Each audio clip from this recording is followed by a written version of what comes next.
Hey guys, I'm Gabby Butler and we are going to do a question and answer. I did a poll on my Instagram and asked you guys what you wanted to know about season 1 and 2. And I took some questions and we're going to answer them now. I'm also going to give the ads of who asked the question. So this is from Dustin Haters Off. What was your favorite memory from 4 years at Navarro on or off Netflix? That's a really tough one because I've had a lot of great memories there.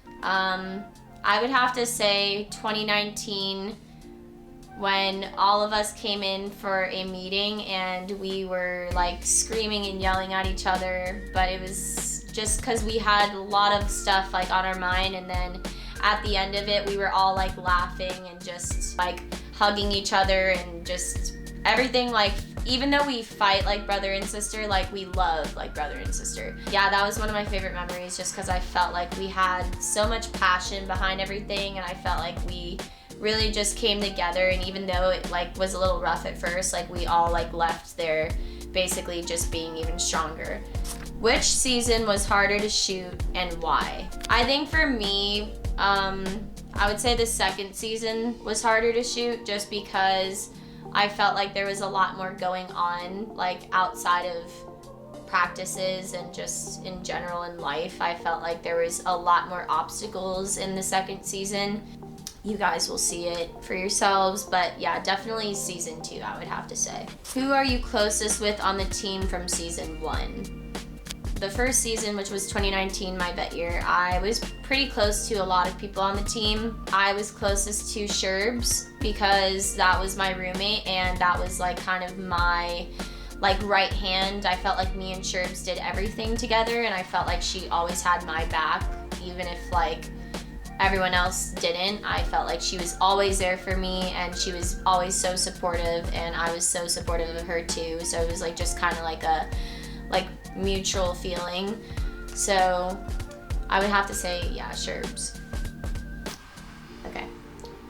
This is from Kiela Zero, but it has like a bunch of eyes. And this question is, does Lexi come back for season 2? She does come back for season 2, yes. But she's in only 2020 and maybe a little bit of 2021. How long does it take to film one season? So a lot of people think that they film from the very beginning of the season to the very end, but they actually come in the second semester. So while the docuseries was being filmed, they maybe came like once or twice for like a few days during the first semester, but they mainly filmed the whole entire second semester. So they're pretty much there every day throughout the second semester. Okay, how did filming affect your practices? This is a great question. So at first, when we got the camera crew involved in our practices, they had to learn just as much as we did. They had to learn exactly what we were doing, where we were going. If they were even a second like late of moving, they would have probably got tumbled on, or they were in a spot that someone was landing, or you know, they kind of learned as we went and did the routines, like where they could go and where they couldn't go. Overall, like the camera crew being there, like I never really noticed them. Like I kind of was in the zone and I never got affected with the way what I was doing inside of practice. Like that never affected me personally. I'm a very focused person, so I didn't have a problem with the camera crews. I felt like it was like just, you know, another day like cheering, and they did a really good job of making us just honestly feel comfortable and at home, and they were our #1 supporters, so they always brought like snacks and drinks, and I was like, yep, you're cool. Okay, this is from Capron M. Did the show change something in your career or life? After the first season, changed my life for sure. In really good ways. I felt like I got a lot of opportunities. I felt like there were a lot of blessings coming my way, and I felt like I watched myself and I really was like, wow, I am a little too hard on myself and I need to have more fun with what I'm doing, because it is crazy what you can like see when you're taking yourself out and watching yourself. So I would definitely say I changed and I grew in a lot of different ways. All right, this next one is from Catherine Callie CEA. How is filming different this season from the first? I wouldn't necessarily say that the way that they filmed was different, but what we were doing while they were filming was different. During the first 4 episodes, that was in 2020 before COVID, and I would say the way that played out was we were doing a lot of things. Like, this is right after the show had come out. We were getting flown out here, flown out there, like doing a lot of press and doing a lot of all that other stuff that we just kind of got thrown into. So it really covers a lot of that. And then I would say like the second half of the series is us basically just preparing for Daytona on top of all that. So I would say like it is different in that way. Like, I feel like they captured a lot more like personal things and a lot more just overall like what was going on in our lives.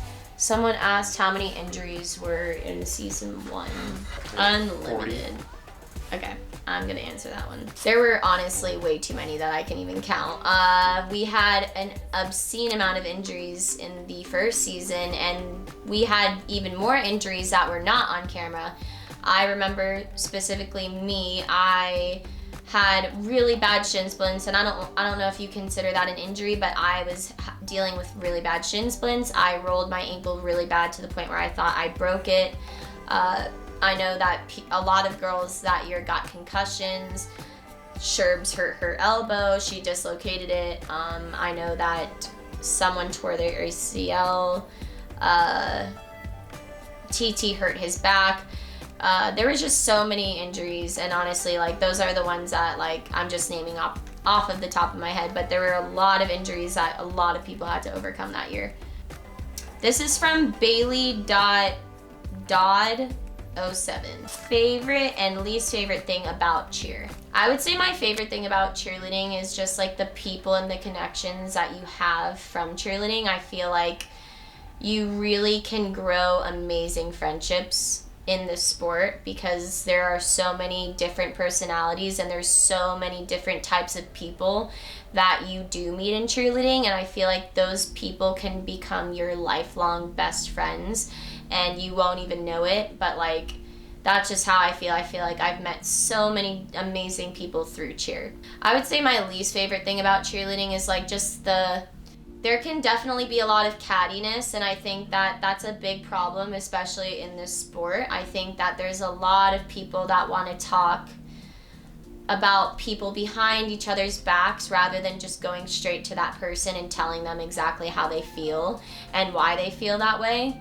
And I feel like it really just causes a lot of unnecessary drama and a lot of like tension. I feel like if we worked on just going directly to a person, if we feel like there's something that needs to be addressed, I feel like we just need to like say it rather than going and spreading rumors about someone or going and making a bigger deal out of something than it is and making other people not like that person because you don't like that person.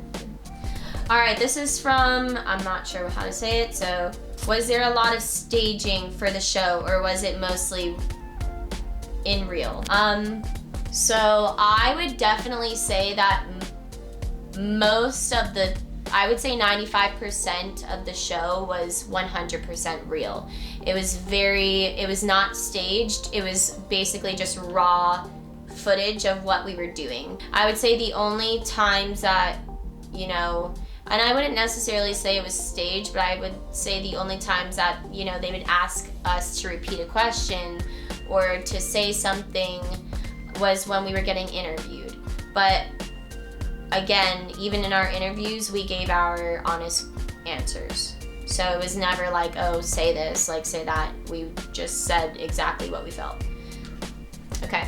And this last question is going to be from Nora P. Cargo. How do you stay so positive during hard times, especially during practice? It's definitely hard to stay positive when you're practicing, especially when, craziness is going on outside of practice. So something that I always tell myself is like, no matter what I'm going through, I have a switch that I need to basically turn on and turn off. As soon as my feet hit that mat, I leave all my problems behind and I go into practice with a fresh mindset because I want to give the best to my team. So no matter what you're going through, just know that it will not stay like that forever. You're gonna have your highs and you're gonna have your lows, but it's never gonna just stay like that. Be grateful when you're at your high moments, and then when you're at your low moments, be hopeful. So I think that's just a super important thing for people to remember, because no one in life is gonna have a constant like straight line. It's always gonna be ups and downs and twists and turns and just a lot of craziness happening. That's just a part of life. And yeah, if you're going through something, know that you're not the only one going through it. And if you need to like talk to people about it, like open up to people, because I guarantee you, like you would be surprised at how many people would actually relate or can help you. So that is it for the questions, and you guys had some amazing questions, and thank you so much for responding and just giving me your guys' feedback and also just giving me those questions to answer. So I hope you guys enjoyed this video. Make sure to subscribe because I got a lot more stuff for you guys, and I'm so grateful for all of you, and I can't wait for you to watch Cheer on Netflix Season 2.